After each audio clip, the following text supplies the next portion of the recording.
So hello and welcome back friends, बहुत बहुत स्वागत है आपका अपने चैनल ट्रिक समर्जित में।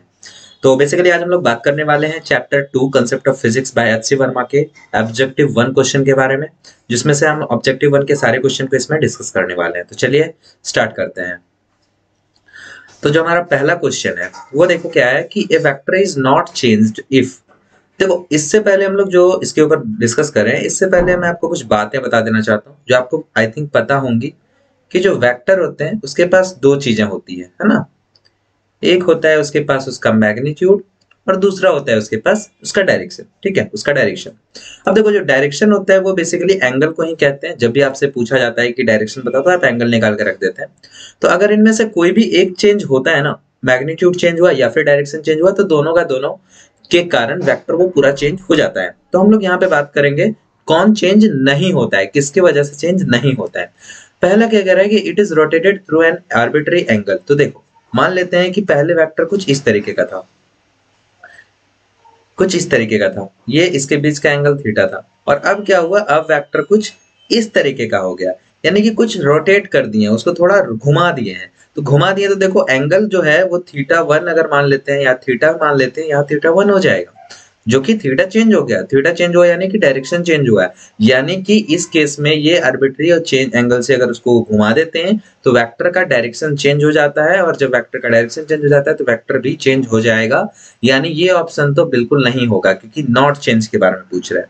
दूसरा बात करें कि मल्टीप्लाई बाय आर्बिट्री स्केलर। तो देखो अगर पॉजिटिव नंबर से अगर किसी को मल्टीप्लाई कर देते हैं तो उसका मैग्नीट्यूड जो होता है वो चेंज हो जाता है। किसी भी अगर वेक्टर को अगर हम लोग किसी नंबर से मल्टीप्लाई कर देते हैं तो क्या होता है, उसका मैग्नीट्यूड चेंज हो जाता है। और अगर नेगेटिव नंबर से मल्टीप्लाई करेंगे तो उसका डायरेक्शन भी चेंज हो जाएगा, मैग्नीट्यूड भी चेंज हो जाएगा। तो इसमें से मैग्नीट्यूड भी कभी चेंज हो रहा है, कभी डायरेक्शन चेंज हो रहा है, कभी सिर्फ मैग्नीट्यूड चेंज हो रहा है, कभी दोनों चेंज हो रहा है। तो इस केस में भी आपका ये इस कारण से मैग्नीट्यूड या डायरेक्शन चेंज होने से वेक्टर चेंज हो जाएगा। ये भी ऑप्शन आपका गलत हो जाएगा कि नहीं होने वाला है।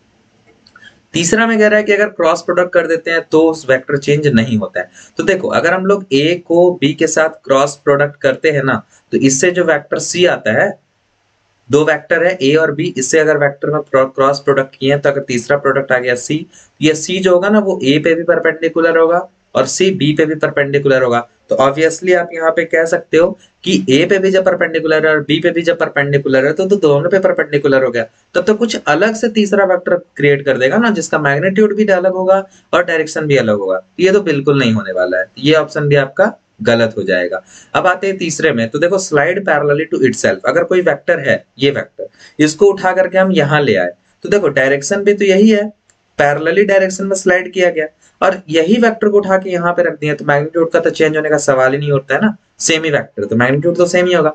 डायरेक्शन की बात करें तो देखो यहाँ पे जो डायरेक्शन था इसका जिस तरफ में, उतना ही डायरेक्शन इधर है, यानी एंगल जितना झुका हुआ यहाँ था उतना ही झुका हुआ इधर है, यानी कि इस केस में आपका वेक्टर चेंज नहीं होगा। तो आपका जो राइट ऑप्शन होगा वो ऑप्शन नंबर डी हो जाएगा। ठीक है, चलिए नेक्स्ट क्वेश्चन पे चलते हैं। नेक्स्ट क्वेश्चन है आपका कि which of the set given below में represent the magnitude of three vector adding to zero. यानी कि इसमें से जो भी ऑप्शन है आपको ये बताना है कि इसमें से कौन सा तीन ऐसा वेक्टर का मैग्नीट्यूड है या कंपोनेंट है जिसको ऐड करेंगे तो वो जीरो आ जाएगा। यानी कहने का मतलब है कि क्वेश्चन आपसे ये कहा जा रहा है कि a प्लस बी प्लस सी, ये तीन वेक्टर आप मान लो कि कोई हो, यहाँ पे तीन अलग अलग वेक्टर है, तो एक a एक b और एक तीसरा c मान लेते हैं। यहाँ पे क्वेश्चन के हिसाब से ये तीनों जीरो के बराबर होना चाहिए, ये पूछा जा रहा है। तो ये कंडीशन को जो सेटिस्फाई करेगा वही ऑप्शन हमारा सही होगा। तो चलिए इसको अगर हम लोग कुछ दूसरे तरीके से कुछ ऐसा तो लिख सकते हैं, a plus B is equal to C, उधर चला गया तो माइनस सी, है ना। अब मैं आपको एक इंटरेस्टिंग बात बताने वाला हूँ, कान खोल करके सुन लो उस चीज को। मैं चाहूं तो इसे यहाँ पे a plus B is equal to C लिख सकता हूं। अब आप बोलोगे कि ये कैसे लिख सकते हो, ऐसा क्या हो गया, माइनस में आएगा ना, प्लस से उधर आ गया तो माइनस में आएगा। बिल्कुल माइनस में आएगा भाई, बिल्कुल आएगा, आप बिल्कुल सही सोच रहे हो। बट यहाँ पे मैं क्या कर रहा हूँ, यहाँ पे माइनस और प्लस के बारे में आप ध्यान से सुन लो कि क्या होता है। माइनस का मतलब होता है डायरेक्शन को शो करने वाला, और प्लस का मतलब होता है कि डायरेक्शन को शो करने वाला, दोनों डायरेक्शन को शो कर रहा होता है। तो निगेटिव और पॉजिटिव नाम का कोई चीज दुनिया में एग्जिस्ट नहीं करता है। तो यहाँ पे सी के आगे माइनस है और बी के आगे प्लस है, इसका ये मतलब हुआ कि बी का जो डायरेक्शन होगा ना वो किसी मान लेते हैं इस डायरेक्शन में है बी, तो जो सी का डायरेक्शन होगा ना वो जस्ट इसके अपोजिट वाले डायरेक्शन होंगे सी। तो हम लोग बोलते हैं कि ये जो सी नेगेटिव में और ये पॉजिटिव में, मतलब एक तरह के डायरेक्शन को पॉजिटिव, जस्ट उसके अपोजिट वाले डायरेक्शन को नेगेटिव बोलते हैं, वो चीज रहता है। बट यहाँ पे हम लोग डायरेक्शन की कोई बात नहीं करने वाले हैं, क्योंकि यहाँ मैग्नीट्यूड के बीच का कंपैरिजन पूछा जा रहा है, तो हम लोग यहाँ पे इसको ये चीज लिख सकते हैं, क्योंकि नेगेटिव डायरेक्शन को शो करता है, मैग्नीट्यूड से उसका कोई लेना देना नहीं है। यानी कि इस क्वेश्चन का मोटो ये है कि जो भी ऑप्शन इस वाले केस को फॉलो करेगा वही इसका ऑप्शन हो जाएगा। ठीक है, तो देख लो यहाँ पे पहले वाले में क्या है, 2 + 4 होता है 6, जो कि इससे छोटा है, ये नहीं होगा। फिर 4 और 8 की बात करें तो ये हो जाता है 12, जो कि इससे छोटा है, ये भी नहीं होगा। 1 और 1 देखो, 2 और ये दोनों बराबर हो जा रहा है, यानी कि जो आपका ऑप्शन है सी वो सही हो जाएगा। इसको भी कंपेयर कर लेते हैं, देखो 0.5 और 1, ये 1.5 हो जाता है, जो कि इससे छोटा है ना, यानी कि आपका जो राइट ऑप्शन होगा वो ऑप्शन नंबर सी होगा। Right, I hope you understand this. Next question के ऊपर आते हैं, क्वेश्चन नंबर आता है आपका 3। अब देखो क्या बोल रहा है कि ए और बी दो वेक्टर है, उसका रिजल्टेंट है, रिजल्टेंट जो है वो ए के साथ अल्फा एंगल बना रहा है और बी के साथ बीटा एंगल बना रहा है। तो देखो मैं ऐसा बना देता हूं, ये ए है, ये बी है। अब एक रिजल्टेंट होगा इसमें, मैं आपको एक लॉजिकल बात समझाने की कोशिश करता हूं। मान लो कि आप कोई बिजनेस स्टार्ट करने वाले हो, जिसमें से आपको अपने बहुत सारे लोगों से पैसे मांगे, तो 2 लोगों ने आपको पैसा देने से मतलब एग्री हो गया, वो लोग जो आपको पैसा दे सकते हैं। तो मान लो कि एक आदमी का नाम ए है, दूसरे आदमी का नाम बी है। ठीक है, वो दोनों आपको पैसा देने के लिए एग्री हो गए हैं। तो अगर ए मान लो कि आपको दे रहा है 1 लाख रुपए और बी दे रहा है 10 लाख रुपए, ए दे रहा है आपको 1 लाख रुपए, 1 लाख रुपए आपको दे रहा है ए, और बी जो है वो आपको 10 लाख रुपए दे रहा है ना। तो आप किसकी रिस्पेक्ट ज्यादा करोगे? ऑब्वियसली आप बी की थोड़ा ज्यादा मतलब खातिरदारी करोगे, है ना, बी की तरफ थोड़ा ज्यादा ध्यान दोगे, बी की तरफ आपका झुकाव थोड़ा ज्यादा होगा, बी की इज्जत आप थोड़ा ज्यादा करोगे, है ना। तो वही होता है रिजल्टेंट, ए के कंपैरिजन में बी के ऊपर थोड़ा आपका मेहरबानी ज्यादा रहेगा, क्योंकि उसने ज्यादा पैसे दिए हैं। तो वही चीज आपका वेक्टर में भी होता है, एक आदमी है ए और एक आदमी है आपका बी, या एक वेक्टर है ए और एक वेक्टर है आपका बी। पूछा जा रहा है कि रिजल्टेंट किसकी तरफ ज्यादा झुकेगा, ए की तरफ या बी की तरफ? तो जिसका मैग्नीट्यूड ज्यादा होगा उसकी तरफ झुकाव उसका ज्यादा होगा, है ना, झुकाव ज्यादा होगा। मान लेते हैं कि कुछ इस तरीके का है, इस तरीके का कुछ बात हम लोग कह रहे हैं। तो यहाँ पे इसके साथ अल्फा है, इसके साथ बीटा है, तो देखो झुकाव यहाँ पे किसके पास ज्यादा लग रहा है, बी के पास लग रहा है ना ज्यादा। तो जब बी के पास यहाँ पे झुकाव ज्यादा लग रहा है, यानी कि बीटा जो होगा वो कम होगा, ये आप ध्यान में रख लो, झुकाव।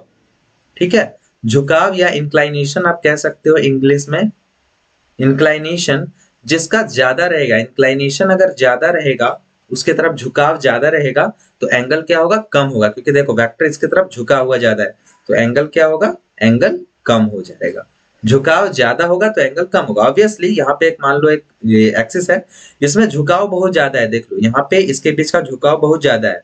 और एक और वेक्टर लेते हैं ये, इसके बीच देख रहे हो झुकाव थोड़ा कम है इसके कंपैरिजन में। तो जब झुकाव कम रहता है तो एंगल ज्यादा रहता है, यहाँ पे झुकाव ज्यादा है तो एंगल कम है ना। तो यहाँ से आपको ये बात समझ में आ गई होगी कि जिसका मैग्नीट्यूड ज्यादा होगा उधर झुकाव कम होगा। तो इसमें तो कंपेयर कर ही नहीं सकते हैं, ए में सिर्फ एंगल दिया है, इसमें मैग्नीट्यूड के बारे में तो कुछ बोला ही नहीं है, तो इसमें तो आप कंपेयर कर ही नहीं सकते, ये ऑप्शन गलत होगा। इसमें क्या कह रहा है कि बीटा बड़ा है और यहाँ पे भी बोल रहा है बीटा भी बड़ा है। तो देखो मैग्नीट्यूड भी बड़ा बोल रहा है और उसका एंगल भी बड़ा बोल रहा है, लेकिन ऐसा तो नहीं है। यहाँ पे इंक्लाइनेशन जिसका ज्यादा होगा उसका एंगल कम होगा, यानी कि जिसका मैग्नीट्यूड ज्यादा होगा उधर ही ना इंक्लाइनेशन ज्यादा होगा, और उधर इंक्लाइनेशन ज्यादा होगा तो एंगल कम होगा। यहाँ पे बोल रहा है बी का वैल्यू ज्यादा है, यानी बी की तरफ इंक्लिनेशन भी ज्यादा होगा, खातिरदारी भी बी का ज्यादा होगा, इसलिए एंगल बी का कम होगा, लेकिन यहाँ बीटा ज्यादा हो गया, यानी ये गलत हो जाएगा। इसमें क्या कर रहा है कि ए का मैग्नीट्यूड ज्यादा है, तो भाई साहब ए ज्यादा पैसा दिया होगा ना, तो ए का ज्यादा पैसा दिया होगा तो ए का खातिरदारी भी ज्यादा होगा, ए की तरफ इंक्लिनेशन झुकाव भी ज्यादा होगा, और जब ए की तरफ इंक्लिनेशन ज्यादा होगा तो अल्फा जो होगा ए के साथ जिसका एंगल बना है वो कम होगा, यानी यही ऑप्शन आपका सही होगा, ऑप्शन नंबर सी। बी में क्या कह रहा है कि a बराबर भी होगा alpha is less than beta, तो ये आपका बाबू गलत हो जाएगा, क्योंकि a और b जब बराबर होगा तो एकदम बीच से निकलेगा रिजल्टेंट, इसमें एंगल डिफरेंट नहीं होगा, इक्वल एंगल होगा। ठीक है, ये बात हो जाती है। तो ऑप्शन सी आपका सही है। आई होप ये क्वेश्चन में आपको बहुत मजा आया होगा, सीखने को कुछ ना कुछ जरूर मिला होगा, ये बातें आप एक्स्ट्रा सीख सकते हो। नेक्स्ट आपका कह रहा है क्वेश्चन क्वेश्चन से बात करने से पहले आप ये कि देख लो कि अगर आपको एच सी वर्मा सर का concept of physics volume 1 volume 2 चाहिए, वो भी बिल्कुल फ्री में, वो भी टाइप्ड वर्जन का, बिल्कुल आप कॉपी भी कर सकते हो उस बुक से। तो अगर आप उसे चाहिए तो मैं फ्री में आपको प्रोवाइड करा दूंगा। आपको सिंपली इस नंबर पे अपना नाम भेज देना है, या फिर आप सिंपली इस नंबर पे आप व्हाट्सएप करके मांग सकते हो मेरे से, आपको फ्री में वो प्रोवाइड करा दिया जाएगा, ठीक है, फ्री ऑफ कॉस्ट, वो भी टाइप्ड वर्जन में। तो चलिए नेक्स्ट क्वेश्चन की तरफ बढ़ते हैं। नेक्स्ट क्वेश्चन है आपका क्वेश्चन नंबर 4। ये कह रहा है कि कंपोनेंट जो होता है वो लेस देन मैग्नीट्यूड होता है, ग्रेटर देन मैग्नीट्यूड होता है, या इक्वल टू मैग्नीट्यूड होता है। तो देखो यहाँ पे बेसिकली मैं बात कर लेना चाह रहा हूँ कुछ, जैसे मैग्नीट्यूड हम लोग ए मान लेते हैं, कुछ ए वेक्टर है जिसका मैग्नीट्यूड जो कुछ इस तरीके का है 3i cap plus 4j cap. इसका अगर हम लोग मैग्नीट्यूड निकालना चाहें तो देखो क्या आएगा, 5 आएगा, आप निकाल सकते हो। तो इस केस में आप देखो, अगर हम लोग कंपोनेंट और मैग्नीट्यूड के बीच में कंपेयर करें तो कंपोनेंट क्या है 3 या 4 है, और मैग्नीट्यूड क्या है 5 है। तो यहाँ पे कंपोनेंट छोटा हो जा रहा है मैग्नीट्यूड से, ठीक है। दूसरे केस में बात करते हैं, अगर ए हम लोग ले लेते हैं, मान लेते हैं 5j कैप, सिर्फ ये ले लिए, इसमें क्या हो रहा है, मैग्नीट्यूड अगर निकालते हैं तो देखो 5 का 5 पे आ जा रहा है। इस केस में कंपोनेंट और मैग्नीट्यूड दोनों इक्वल हो जा रहा है ना। एक और केस ले लेते हैं, अगर ऑर्थोगोनली, ऑर्थोगोनली का मतलब होता है एक्सिस के जैसा, ठीक है। अगर एक्सिस की बात हटा दें, ठीक है, एक्सिस की बात करें तब तो ये दोनों हो गया। अगर ऑर्थोगोनली बात करते हैं तो ये दोनों हो गया। अगर ऑर्थोगोनली को हम लोग इग्नोर करते रहे, और ऑर्थोगोनल का मतलब परपेंडिकुलर होता है या एक्सिस बोल सकते हो, उसको इग्नोर कर दे, सिर्फ एक ही एक्सिस पे बात करें, तो हम लोग मान सकते हैं कि एक वेक्टर अगर ए है जो कि कुछ इस तरीके का है, ठीक है। तो यहाँ पे ये क्या हो जा रहा है, 5i कैप हो जा रहा है, जिसका मैग्नीट्यूड क्या हो जा रहा है, मैग्नीट्यूड आपका हो जा रहा है 5। तो यहाँ पे देखो कंपोनेंट क्या है 6 और 1 है, तो कंपोनेंट 6 और मैग्नीट्यूड 5, यहाँ पे c जो है वो बड़ा हो गया। तो तीनों केस हम लोगों को देखने को मिल रहा है, c ग्रेटर भी हो जा रहा है, यहाँ पे c लेस भी हो जा रहा है, यहाँ पे c इक्वल भी हो जा रहा है, यानी तीनों का तीनों ऑप्शन सही होगा। लेकिन आप पढ़े होंगे एच सी वर्मा के जो वॉल्यूम 1 वाली बुक है, उसके स्टार्टिंग में आपने देखा होगा कि टू द स्टूडेंट नाम का एक पेज है, स्टार्टिंग वाले पेज में, फर्स्ट 3-4 या पेज में निकाल देखोगे आप, 3 या 4th पेज में आपको टू द स्टूडेंट नाम का एक पेज मिलेगा। उसके नीचे आप देखोगे तो वहां पे आपको साफ साफ लिखा हुआ है कि ऑब्जेक्टिव 1 का अगर आप क्वेश्चन सॉल्व करते हो तो उसमें कोई एक ऑप्शन ही सही रहेगा, जबकि ऑब्जेक्टिव 2 में अगर आप सॉल्व करते हो तो उसमें आपको मल्टीपल ऑप्शन सही देखने को मिलेगा। तो ये ऑब्जेक्टिव 1 है, इसमें एक ही ऑप्शन सही हो सकता है, लेकिन हम देख रहे हैं कि तीनों सही है, तीनों सही है, यानी कि हम लोग नन ऑफ दिस कर देंगे। यहाँ ऑल ऑफ दिस भी हो सकता था, अगर ऑप्शन में ऑल ऑफ दिस रहता तो हम लोग ऑल ऑफ दिस कर देते, लेकिन नन ऑफ दिस है, नन ऑफ दिस करेंगे, क्योंकि तीनों में से तीनों सही है। तो यहाँ पे ऑप्शन डी हो जाएगा। नेक्स्ट में बात करते हैं, तो क्वेश्चन नंबर 5 क्या कह रहा है कि दो वेक्टर है, एक है ए, दूसरा है आपका बी। ए पॉइंट कर रहा है किधर साइड में, ए पॉइंट कर रहा है अपवर्ड और बी पॉइंट कर रहा है नॉर्थवर्ड। तो बोल रहा है ए क्रॉस बी क्या होगा। तो मैंने आपको फर्स्ट स्लाइड में बताया था किसी क्वेश्चन को एक्सप्लेन करते हुए भी कि अगर ए क्रॉस बी आपका सी होता है ना, तो सी ए पे भी परपेंडिकुलर होता है, सी बी पे भी परपेंडिकुलर होता है। और इसका डायरेक्शन पता लगाने के लिए हम लोग बेसिकली राइट हैंड रूल का इस्तेमाल करते हैं। तो राइट हैंड रूल, आप ये देख रहे हो मेरा राइट हैंड है, इसको सिंपली आपको इस तरीके से अरेंज करना है, ठीक है। इस तरीके से ये फर्स्ट 3 फिंगर जो होता है उसको आप नॉर्मली परपेंडिकुलरली ऐसे तरह करके आप देख सकते हो, ऐसे करके आप इसको शेप में ला सकते हो। इसमें क्या हो रहा है ना कि आप किसी दो वेक्टर को जो भी आपके पास दिया हुआ है वो दोनों वेक्टर को कंसीडर कर लो, कोई भी एक, ये ए मान लेते हैं, ये बी मान लेते हैं, तो जो ये डायरेक्शन होगा ना वो ए क्रॉस बी को रिप्रेजेंट करेगा, ठीक है। अगर आप इसे ए मानते हो, इसे बी मानते हो, तो नॉर्मली ये ए क्रॉस बी को रिप्रेजेंट करेगा। तीनों एक दूसरे के म्यूचुअली होता है, ठीक है। तो अब देखो नॉर्मली कितना आसानी से यह क्वेश्चन सॉल्व होने वाला है। बोला जा रहा है, अब फिजिक्स ज्योग्राफी में आपने पढ़ा होगा कि ऊपर वाले डायरेक्शन को हमेशा नॉर्थ बोलते हैं, नीचे वाले को साउथ बोलते हैं, लेफ्ट वाले को वेस्ट बोलते हैं और राइट वाले को ईस्ट बोलते हैं। इसी कंसेप्ट पे हम लोग इस क्वेश्चन को सॉल्व करेंगे। तो देखो ए का जो पॉइंट है, ए का जो डायरेक्शन है वो अपवर्ड डायरेक्शन में, तो हम लोग पहले इस तरह का फिंगर कर लेते हैं अपवर्ड डायरेक्शन। इसको, ये थंब जो है मेरा, उसको हम लोग ए मान लेते हैं, ठीक है। बी जो है वो बोल रहे हैं नॉर्थ की तरफ, तो देखो नॉर्थ ऊपर की तरफ है, आगे की तरफ, सामने की तरफ, तो हम लोग इसको नॉर्थ मान लेते हैं, ठीक है। ज्योग्राफी के हिसाब से ये नॉर्थ हो गया, ये ऊपर की तरफ, ये नॉर्थ की तरफ। अब बताओ, जब ये ए है ये बी है, तो भाई साहब ए क्रॉस बी क्या होगा, according to right hand rule A cross B ये होगा, ये वाला डायरेक्शन। तो ये वाला डायरेक्शन यानी इधर टाइप में लेफ्ट साइड में रिप्रेजेंट करा, तो लेफ्ट साइड में आप यहाँ पे देख सकते हो, लेफ्ट साइड में क्या है, वेस्ट है, यानी ए क्रॉस बी का जो डायरेक्शन होगा वो क्या हो जाएगा बाबू, वो हो जाएगा आपका अलोंग वेस्ट डायरेक्शन, ठीक है। आपका ऑप्शन ए होगा। I hope this is clear. आपका नेक्स्ट क्वेश्चन आता है क्वेश्चन नंबर 6। यहाँ पे देख लो आपको सिग्निफिकेंट फिगर के बारे में कुछ बताया जा रहा है। सिग्निफिकेंट फिगर के बारे में आपको थोड़ी बहुत तो नॉलेज होगी, मैंने समराइज वीडियो में बताया था, बट यहाँ पे कुछ अलग सा बात कह रहा है आपको। देखो मैं आपको बता देता हूँ कि जब प्रोडक्ट या डिवीजन के ऊपर बात करें ना, प्रोडक्ट या डिवीजन के ऊपर बात करें तो इसका जो रिजल्ट आता है या आंसर आता है कह सकते हो, इसका जो आंसर आता है उसमें number of significant figure, number of significant figure जो होते हैं ना, वो क्वेश्चन में जो भी दो नंबर को आप मल्टीप्लाई कर रहे हो उसमें जो लीस्ट सिग्निफिकेंट नंबर होते हैं, लीस्ट सिग्निफिकेंट नंबर होते हैं उसी के बराबर आता है। लीस्ट सिग्निफिकेंट फिगर इसी के बराबर आता है, ठीक है। अगर क्वेश्चन में 2-3 नंबर को मल्टीप्लाई किया जा रहा है तो आंसर में सिग्निफिकेंट फिगर का संख्या कितना होगा? क्वेश्चन वैसा क्वेश्चन जिसमें सिग्निफिकेंट फिगर सबसे कम है उतना ही आंसर में भी होगा। फॉर एग्जांपल मैं आपको यहाँ पे बता देता हूँ, ले लेते हैं पेंसिल, हाँ ये pencil.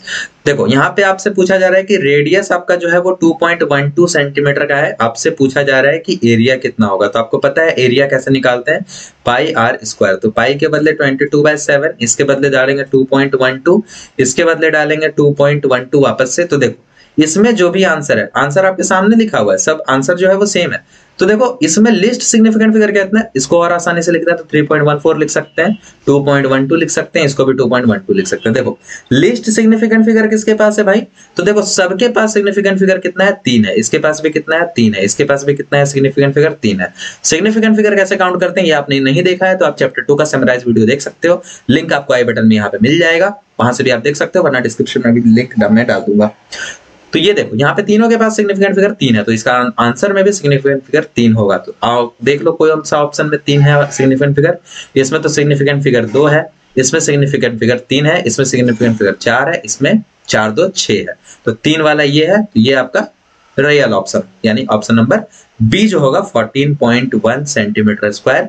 Option number B is the right answer of this सवाल। तो I hope you enjoyed this video and फिर मिलते हैं हम लोग नेक्स्ट वाले वीडियो में जिसमें हम ऑब्जेक्टिव 2 के बारे में डिस्कस करेंगे, और फिर पढ़ाई जारी रखिए अपना। फिर मिलते हैं नेक्स्ट वीडियो में। Thank you, bye bye, take care.